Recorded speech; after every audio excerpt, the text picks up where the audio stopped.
2 seconds. The step back for the win. Got it!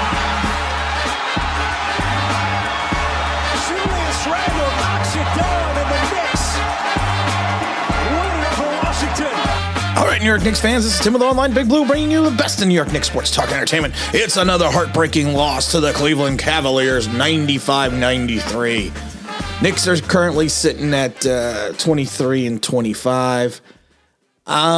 I was doing a video last week, and I actually deleted it because I wanted to do a new one today. I wanted to kind of see what happened with everything going on with the Knicks, and you have some concerns, and I'm kind of I'm not reaching the panic stage yet because there's still a lot of basketball left.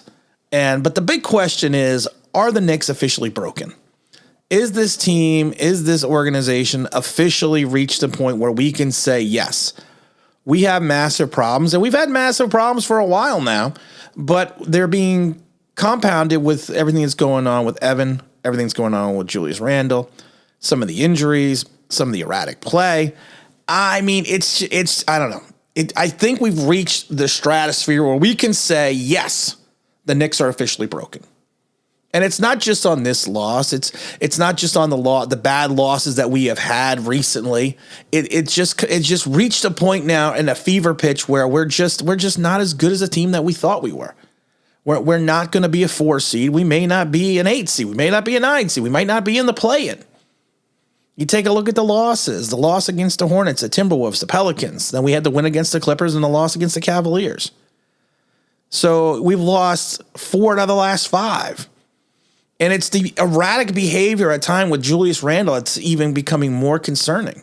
At one point, he did not take questions, or the Knicks did not make him available for 8 of the last 9 press conferences. Knicks got fined for it. And we all know, when he basically gave the FU to the fans, he had the apology. And smart people will understand and know that apology didn't come from Julius Randle. It came from his team. But he's just not the player that he was.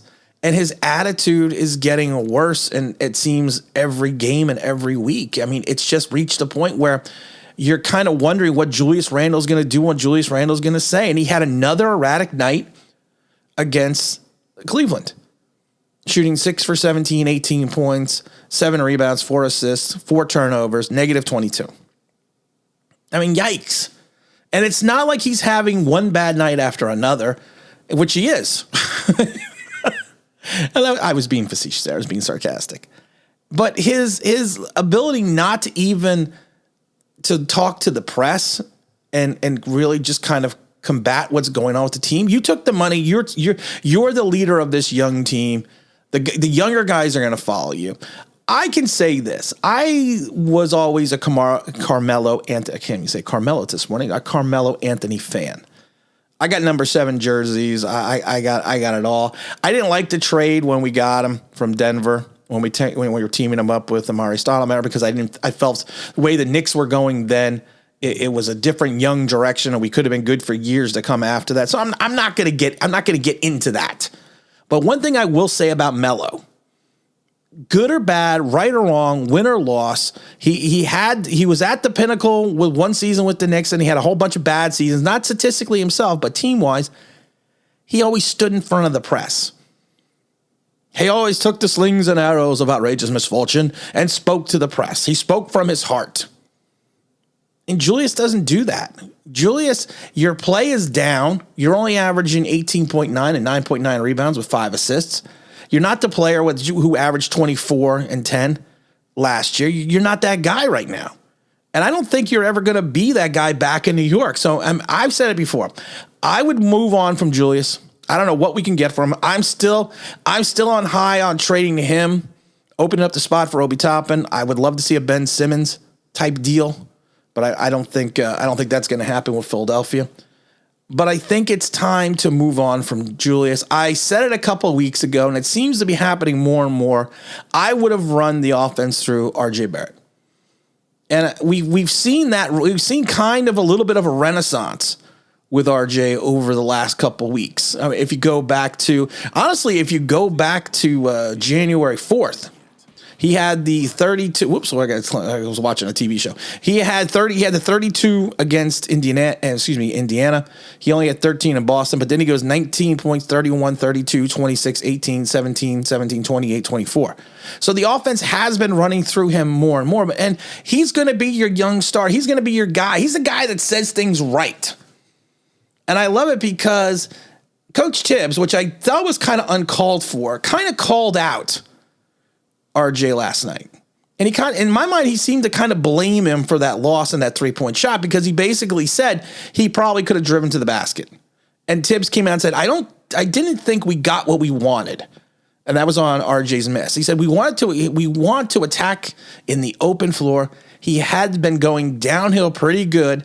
I thought it would have been a good opportunity for him. We might have settled for that. Listen, if it was a clean look, but I love how he's attacking the rim. In those situations, you can drive the ball and a lot of good things will happen. The guy brought you back in the fourth quarter. We tanked in the third. We fell apart in the third, rallied huge behind RJ in the fourth to drop that game. And then you're basically going to call out RJ after your star had another bad night on both ends of the floor. And RJ said it best. That was a great shot, good pass, good shot. And he says, I'll take that shot 100% of the time. When he was told what Tibbs felt and felt that he settled, RJ basically said, I haven't seen the replay, but I thought I got a good look. And he did get a good look. He just missed. It happens. It happens. So I just sometimes I find it questioning how you're calling out RJ. And you've really been kind of silent about Julius. And Julius got outplayed by Kevin Love, man. I didn't even know Kevin Love was still around. Jokingly, I knew he was still around. But you got outplayed by Kevin Love, man. For God's sakes. What is he, like 497 years old? I mean, really? It's I don't know. It's maddening at times with this team. I think that we still have the same issues that we've had before. We don't have a point guard. We don't have a quality point guard. I think that's huge at this point in time. I said it before when we signed Evan and people blasted me for it. I said to me, this could turn into an Allen Houston type contract. And the only problem with Allen Houston is he would still average 20. I mean, I don't think Evan's going to have his moments. He's going to have his spurts, but that was a waste of cash. I think we're wasting some of the young talent in not playing them in these rotations. I think we got to see Grimes more. I think we got to get Quickly more. I would like to see Sims get in more.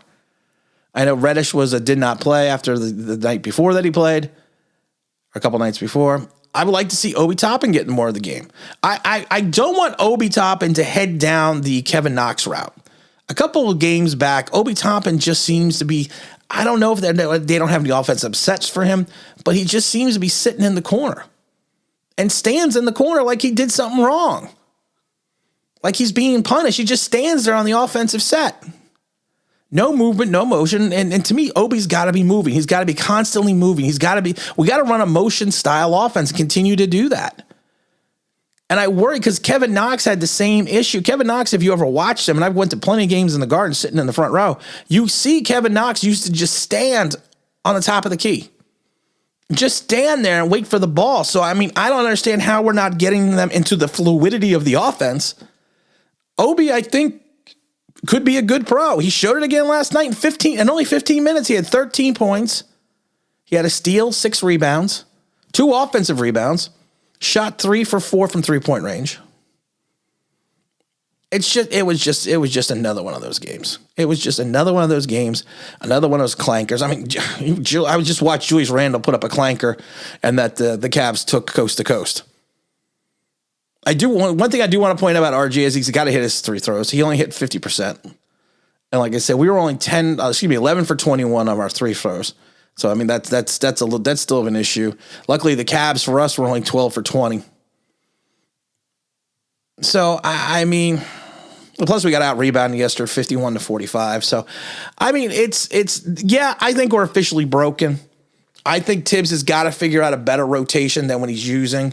Tibbs is going even back to Chicago days and Minnesota days. He usually wears out his welcome pretty quick, but he also has a way of grinding his players into the ground and overusing them. So we got to kind of hope we don't head that direction with this team. like I said, we got to move on. We got to move on from Randall. I mean, Mitchell Robinson as well with the injuries. We got to figure out what we're going to do with him. I am a big Nerlens Noel fan. I think everyone knows that. He had 2 points, but he also had 13 rebounds. He had 2 steals. He's got to get some blocks. We only had one block. We had one block. We had one. I know Cleveland only had one, but we're supposed to be a defensive team. We're supposed to be a defensive stalwart.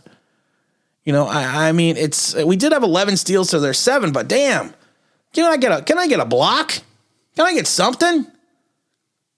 But like I said, I'm officially calling it. This team is broken. I think we're heading towards the lottery. Anything could happen. Derrick Rose could come back. They could make a trade. Cam Reddish could start. Cam Reddish could get over his injuries and be the missing link that we need. Julius Randle could figure it out.